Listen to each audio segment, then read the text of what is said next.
சாய்ராம். ஷீரடி தெய்வம். அத்தியாயம் 5. புனித பாதுகைகள். கல்யாண கோஷ்டியில் பாபா.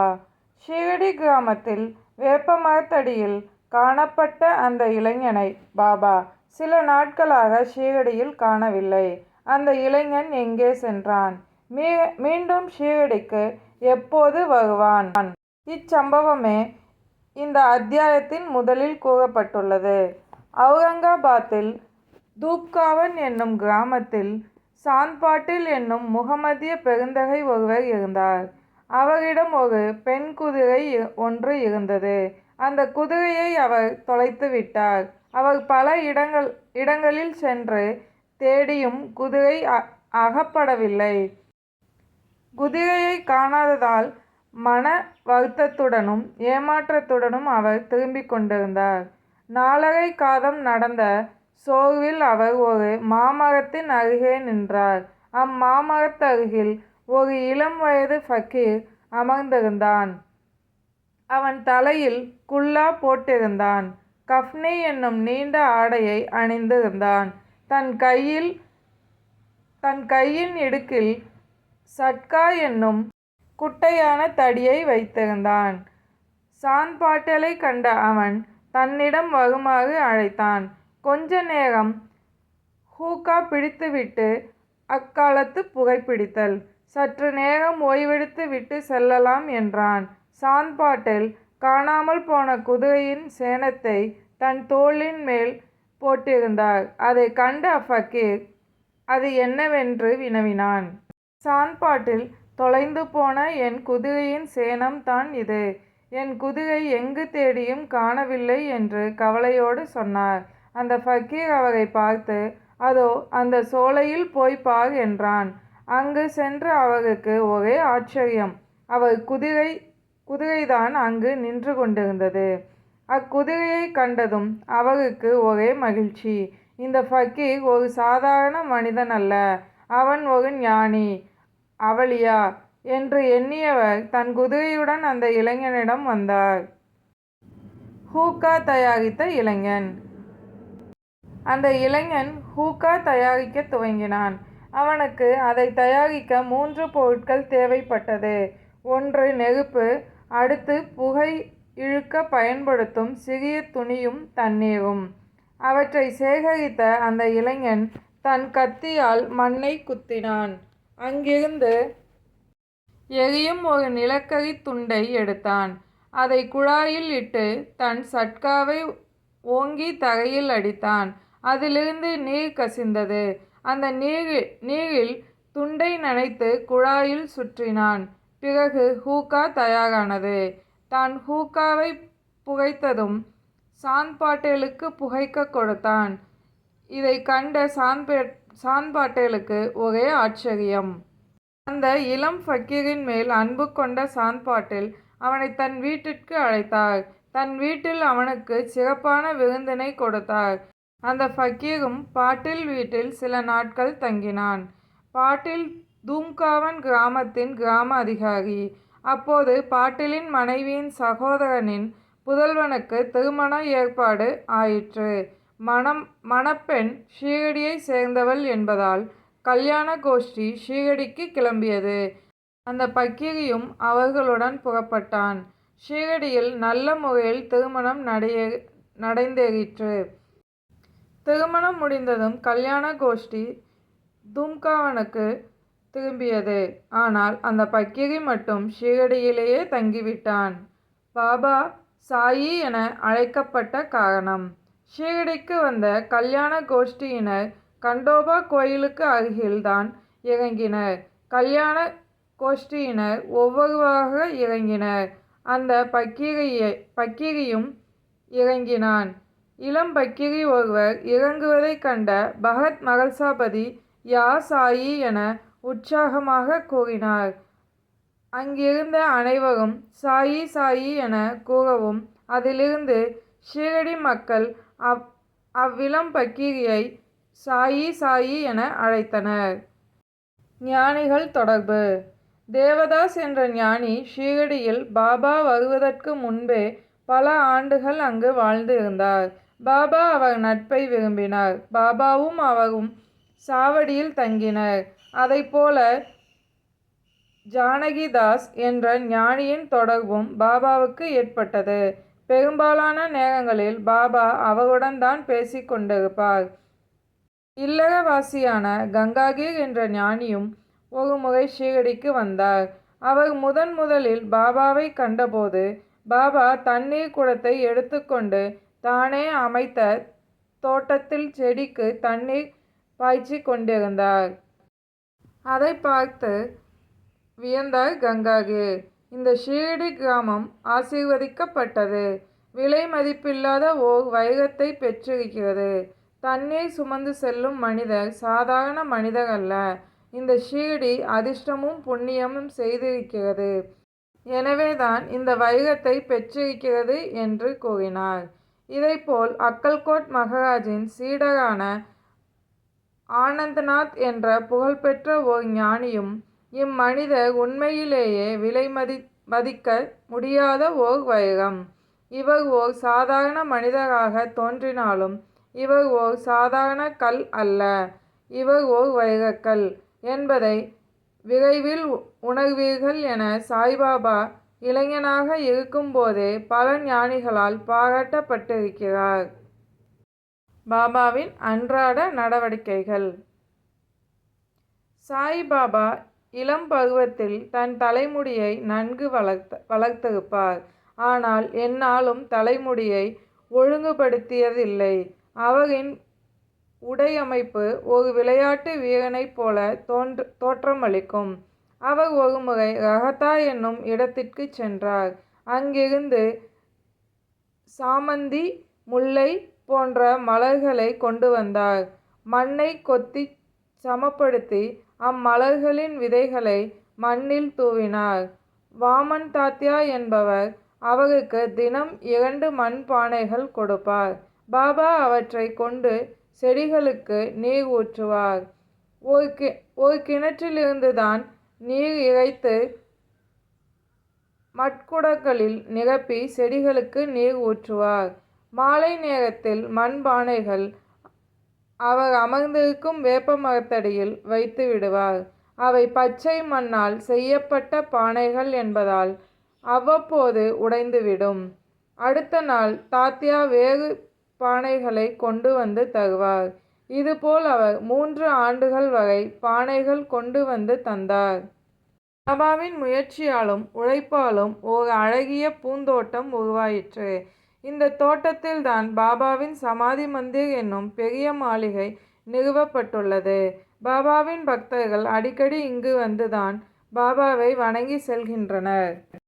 வேப்ப மரத்தடியில் பாதுகைகளின் பிரதிஷ்டை. பாயி கிருஷ்ணாஜி என்பவர் அக்கல்கோட் மகாராஜின் ஓர் சீடர். அக்கல்கோட் மகாராஜின் உருவப்படத்தை தன் இல்லத்தில் வைத்து அன்றாடம் வழிபட கூடியவர்.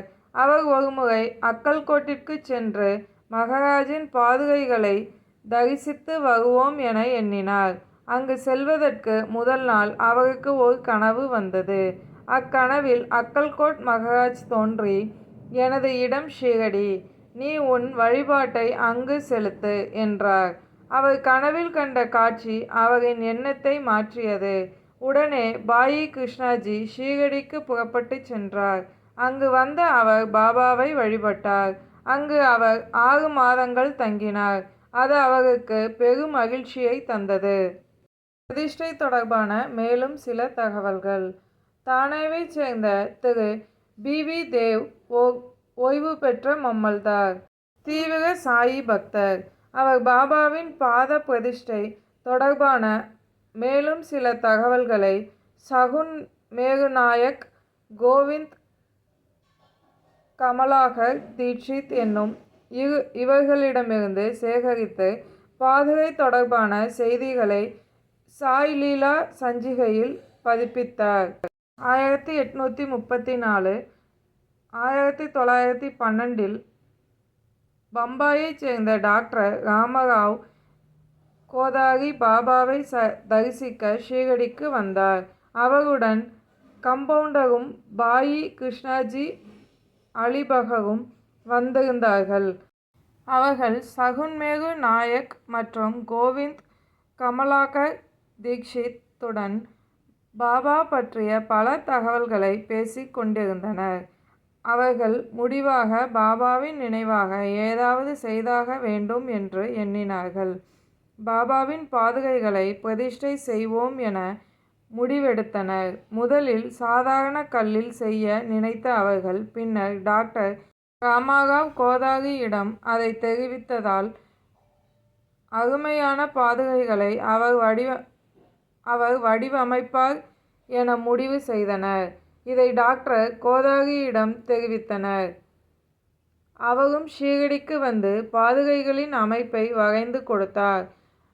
அதை கண்டோபா கோவிலில் உள்ள உபாசினி மகாராஜிடம் காட்டினர்.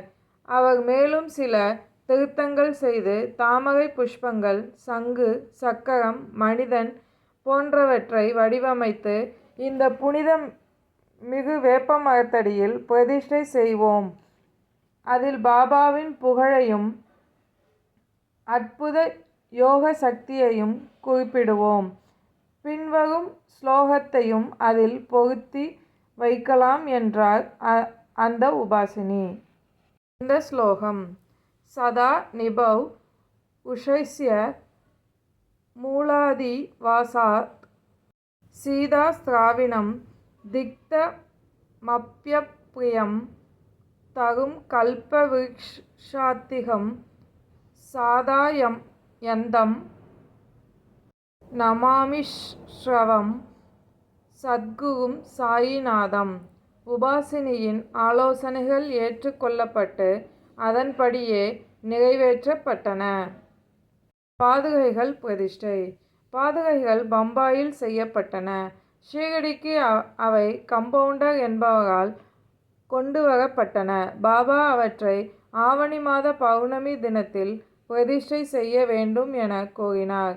அவரின் வாக்குப்படியே அன்று காலை 11 மணிக்கு அப்பாதுகைகளை கண்டோபா கோவிலில் இருந்து துவாரகா மாயிக்கு சி.கே. தீட்சித் என்பவரால் ஊர்வலமாக எடுத்து வரப்பட்டது. அப்பாதுகைகளை அவர் தலையில் சுமந்து வந்தார். பாபா அப்பாதுகைகளை தொட்டு இவை எனது பாதங்கள் என்றும் அதனை தான் அமர்ந்திருந்த வேப்ப மரத்தடியில் பிரதிஷ்டை செய்யும்படி கூறினார். பாதுகை திருப்பணிக்கு நன்கொடைகள். பாதுகை பிரதிஷ்டை செய்யும் முதல் நாள் பம்பாயைச் சேர்ந்த பார்சி பக்தர் ரூபாய் 25 மணியாட அனுப்பினார். பாபா அதை பிரதிஷ்டை செய்ய கொடுத்துவிட்டார். பிரதிஷ்டையின் மொத்த செலவு 100 ரூபாய். இதில் 75 ரூபாய் நன்கொடைகள் மூலம் பெறப்பட்டன. முதல் 5 ஆண்டுகள் ஜி.கே. தீக்ஷித் அவர்களால் பாதுகைக்கு பூஜைகள் செய்யப்பட்டது. பின்னர் இப்பூஜை லக்ஷ்மண் காக்கேஜ் என்பவரால் செய்யப்பட்டது. முதல் 5 ஆண்டுகள் வரை அங்கு விளக்கேற்றும் பணி மாதம் ரூபாய் 2 வீதம் 5 ஆண்டுகள் வரை அனுப்பப்பட்டது. பாதுகைகள் சுற்றி வேலிகள் போடப்பட்டன. அதனை கொண்டு வரும் செலவும் மேற்கூரையும் சகுன்மேகு நாயக்கரினால் செய்யப்பட்டது. தற்போது ஜாகடி நானா இப்பூஜையை செய்து வருகிறார்.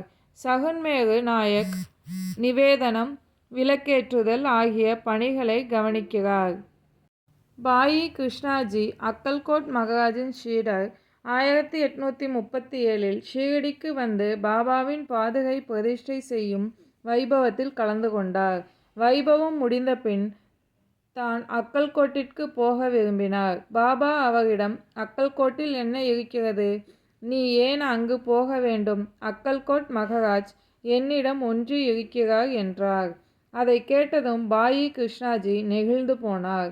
பாபாவின் பாதங்களை கண்ணில் ஒற்றிக்கொண்டு அதன் பிறகு அவர் அக்கல்கோட்டிற்கு போகவில்லை, ஷீரடிக்கு தான் பாபாவின் தரிசனம் காண அடிக்கடி வந்து போனார். மேற்கூறிய இந்த விவரங்கள் ஹேமந்த் பந்தால் சச்சரிதத்தில் கூறப்படவில்லை. அவர் இதை அறியாமல் இருந்திருக்கக்கூடும் என்று பி.வி. தேவ் கருத்து தெரிவித்திருக்கிறார். மல்யுத்தம் புரிந்த பாபா. ஷீரடியில் மொஹிதீன் தம்போலி என்ற மல்யுத்தக்காரன் இருந்தான். அவனுக்கும் பாபாவிற்கும் சில விஷயங்கள் ஒத்துப்போகவில்லை. இருவரும் ஒரு நாள் மல்யுத்தம் செய்தனர். இதில் பாபா தோற்று போனார். அன்றிலிருந்து தன் உடையையும் மாற்றிக் கொண்டார். வாழ்க்கை முறையையும் மாற்றிக்கொண்டார். மேலாடையாக கஃப்னி அணிய ஆரம்பித்தார். இடுப்பில் லங்கோடு அணிந்து கொண்டார். தலையில் ஒரு துண்டால் கட்டி கொண்டார். தன் ஆசனத்திற்காக ஒரு சாக்கு துணியையும் பயன்படுத்தி கொண்டார். அவர் ஆடம்பரமான துணிகள் அணிவதை விரும்புவதில்லை. கிழிந்த ஆடையையோ கசங்கிய ஆடையையோ அவர் எதை பற்றியும் கவலைப்படுவதில்லை. அரசனாக வாழ்வதை விட ஏழ்மையில் வாழ்வது சிறந்தது என அவர் நினைத்தார். கடவுள் ஏழைகளின் நிரந்தர நண்பன் என்று சொல்வார் அவர். பாபாவைப் போல கங்காகீரும் ஓர் மல்யுத்த பிரியர்தான். அவர் ஒருமுறை மல்யுத்தம் செய்து கொண்டிருக்கும் போது அவருக்கு ஓர் எண்ணம் தோன்றியது. உலக வாழ்வை துறந்து சந்நியாசம் மேற்கொண்டு இறை தேடுதலில் ஈடுபட வேண்டும் என நினைத்தார். அவர் இல்லற வாழ்வை துறந்தார். புண்டாம்பேக் ஆற்றங்கரையில் ஒரு மடம் அமைத்து கொண்டு வாழ தலைப்பட்டார். சாயிபாபாவிடம் திரண்ட கூட்டம். சாயிபாபா மக்களோடு கலந்து பேசுவதில்லை. கேட்ட கேள்விகளுக்கு மட்டும் பதில் அளித்தார். பகல் நேரத்தில் பெரும்பாலும் வேப்ப மரத்தடியிலும் சில நேரங்களில் ஆலமரத்தடியிலும் அமர்ந்து கொள்வார். மாலை வேளைகளில் குறிக்கோளே இல்லாமல் நடந்து கொண்டிருப்பார். சில நேரங்களில் நீம்காவனில் உள்ள ட்ரயம்பக் டேங்லேவின் வீட்டிற்கு செல்வார். ஏனெனில் அவரை பாபாவிற்கு மிகவும் பிடிக்கும். டேக்லேவின் தம்பி நானா சாஹேப்பிற்கு இரண்டாவது திருமணம் செய்தும் குழந்தை இல்லாமல் இருந்தது.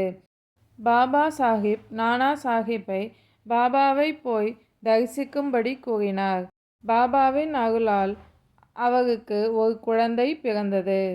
அதிலிருந்து பாபாவின் புகழும் ஓங்கலாயிற்று. நானா சாஹிப் சந்தோர்கரும் கேசவ சிதம்பரும் பாபாவை சந்தித்து ஆசி பெற்றனர்.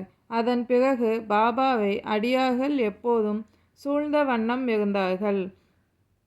ஹூக்கா, புகையிலை, ஒரு குவளை, நீண்ட கஃப்னி, தலைக்கு ஒரு துண்டு, ஒரு சட்கா இவையே பாபாவின் உடைமைகள். தலையில் சுற்றியிருக்கும் துணி நன்கு முறுக்கப்பட்டு முடியைப் போல் முதுகில் தொங்கும்.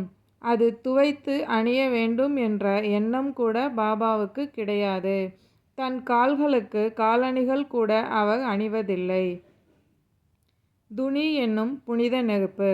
பாபா எப்போதும் தீயினை மூட்டி விறகுகளை போட்டு எரிய விடுவார். அது துணி எனப்படும். எப்போதும் துணியின் முன்புதான் அவர் அமர்ந்திருப்பார். அது இன்று பக்தர்களால் புனிதமாக கருதப்பட்டு வணங்கப்படுகின்றது. அது இன்றளவும் எரிந்து கொண்டே இருக்கிறது. அந்த துணியில் பாபா அகங்காரம், ஆசைகள், எதிர்மறை எண்ணங்கள் ஆகியவற்றை எரிபொருளாக போடுவார். அல்லா மாலிக் என எப்போதும் சொல்லிக் கொண்டிருப்பார். அவர் தங்கியிருந்த மசூதி 2 அறைகளின் அளவில்தான் இருக்கும். அந்த பழைய மசூதி பின் பழுது பார்க்கப்பட்டு ஒரு தாழ்வாரம் எடுக்கப்பட்டது. இம்மசூதிக்கு வருவதற்கு முன்னர் பாபா தஹியா என்னும் இடத்தில்தான் தங்கினார்.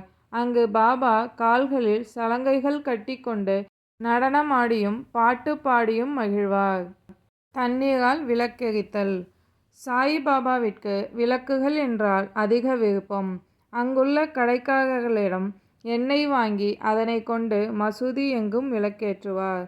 அதற்கு கடைக்காரர்கள் இலவசமாக எண்ணெய் அளிப்பார்கள். பாபா இவ்வாறு தினமும் எண்ணெய் கேட்கவே கடைக்காரர்கள் அனைவரும் கூடி இனிமேல் பாபாவிற்கு எண்ணெய் வழங்கக்கூடாது என தீர்மானித்தனர். வழக்கம் போல கடைக்காரரிடம் பாபா எண்ணெய் கேட்டார். வணிகர்கள் எண்ணெய் இல்லை என்று சொல்லி மறுத்துவிட்டனர். இதை கேட்டு பாபா வருத்தம் அடையவில்லை. பாபா மசூதிக்கு திரும்பினார். விளக்குகளுக்கு திரிகள் இட்டார். தண்ணீர் பருகும் குவளையில் தண்ணீர் மொண்டு பருகினார். பிறகு அந்த குவளையிலேயே தண்ணீரை எடுத்து விளக்குகளில் ஊற்றினார். அதன் பின் விளக்குகளை ஏற்றினார். மசூதியில் என்ன நடக்கிறது என்று பார்க்க வந்த வணிகர்கள் பாபாவின் செயலைக் கண்டு ஆச்சரியமாய் பார்த்தனர். விளக்குகள் அனைத்தும் நன்றாக எரியத் தொடங்கின. விளக்குகள் இரவு முழுதும் எரிந்தன. இதைக் கண்ட வணிகர்களின் மனதில் வியப்பும் பயமும் ஏற்பட்டன. பாபாவிடம் தங்களின் செய்கைகளுக்கு மன்னிப்பு கேட்டனர். பாபா அவர்களை மன்னித்ததுடன் அனைவரும் எப்போதும் உண்மை உள்ளவர்களாக இருக்க வேண்டும் என்று அறிவுரை கூறினார். போலி குருவும் ஜவஹர் அலி. மெய் சீடரும் பாபா. ஜவஹர் அலி என்ற பக்கிரி தன் சீடருடன் அகமத் நகரிலிருந்து ரஹத்தாவிற்கு வந்தார். அங்கு உள்ள வீரபத்ர சுவாமி கோயிலுக்கு அருகில் தங்கினார்கள். அவர் குர்ஆன் முழுவதையும் கற்று ஒப்புவிக்கும் ஆற்றல் உடையவர், வன்மையும் உடையவர்.